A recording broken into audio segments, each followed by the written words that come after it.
तीसरी बार बंगाल चुनाव जीतने के बाद से ममता बनर्जी को लगता है कि एक वही है जो मोदी को टक्कर दे सकती हैं, क्योंकि बाकी राज्यों में भले ही भारतीय जनता पार्टी जीत रही थी, लेकिन बंगाल आकर दावों के बावजूद वो विधानसभा चुनाव जीत नहीं पाई।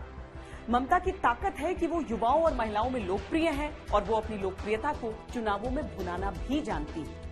केसरी अतुल चंद्र घोष, मानभूम जननी लावण्या प्रभा घोष की इस कर्म भूमि को मेरा शत शत प्रणाम।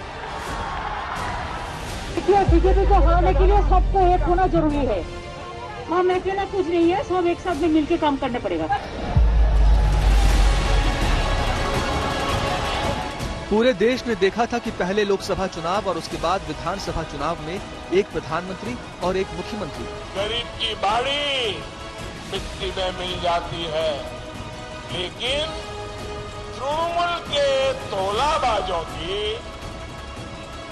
उनकी बाड़ी और उनकी गाड़ी, इसका साइज बढ़ता ही जाता है। एरा बांग्ला भाषा के शेष करते चाहे, एरा बांग्ला के शेष करते चाहे। दोनों ने आपसी सम्मान को बंगाल की खाड़ी में तिरोहित कर दिया था। न मोदी ममता को देखना चाहते थे और न ममता मोदी को। और दोनों के इस वाकयुद्ध में कार्यकर्ता एक दूसरे के दुश्मन बन गए। सत्ता बन जाने के बाद भी ऐसा कोई महीना नहीं जब बंगाल में हिंसा न हुई हो।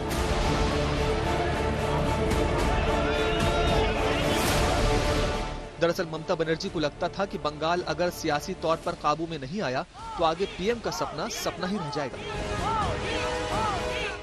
ममता को लगता था कि बंगाल इस बार हाथ से निकल गया तो निकल ही जाएगा। इसीलिए जैसे ही बंगाल में जीत मिली, दीदी दिल्ली के लिए एक्टिव हो गई।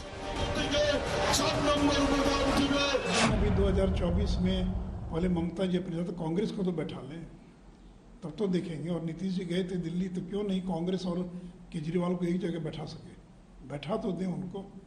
तो हर आदमी दावेदारी कर रहा है। राहुल गांधी अपनी यात्रा निकाल रहे हैं, अरविंद केजरीवाल एक अलग यात्रा निकाल रहे हैं, नीतीश जी अलग यात्रा पर, पर्यटन यात्रा पर, राजनीतिक पर्यटन पर निकले हैं।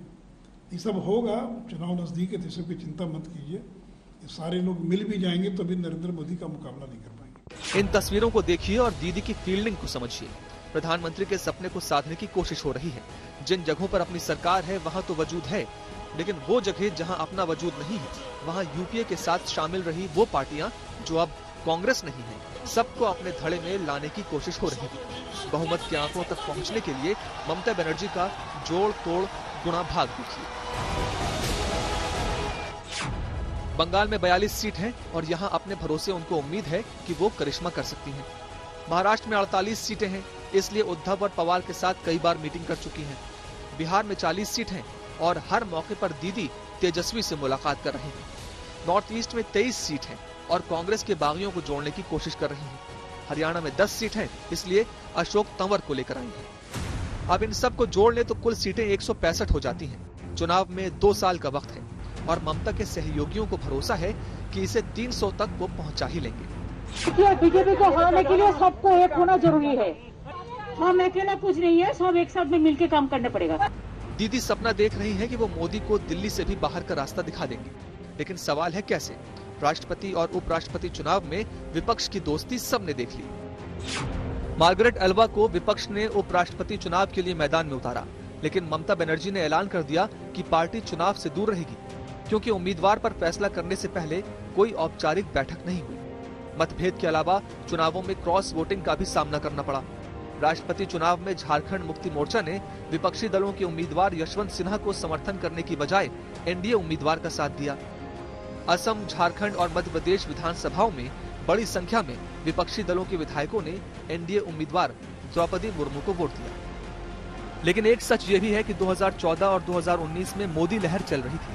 सब बचने का उपाय खोज रहे थे और मोदी की उस लहर में भी ममता ने अकेले दम पर मोदी के खिलाफ हम ठोका।